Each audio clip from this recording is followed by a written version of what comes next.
Authority of Kenya koni dwaro nitiere mar piny Kenya mondo chuog chike mabiro gayo ote kaachiel kod pichni ma oganda chwalo kitiyo gi yore mag mbui.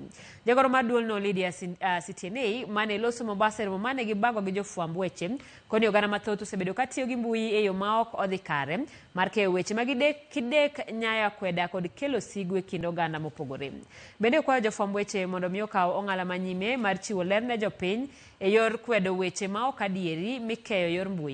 Kako machielo bende jopiny mondo ti kod yo makare kata ti makare gi mbui e chwalo weche ma nyalo kelo dongruok.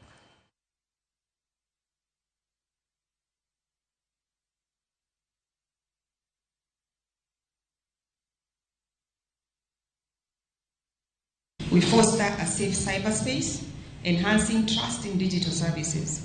In addition, the Child Online Protection Initiative, in collaboration with stakeholders such as the Department of Children's Services, Kenya Primary Schools Head Association, and the Ministry of Education, to equip both children and their parents or guardians and teachers with information and skills for productive and safe internet use.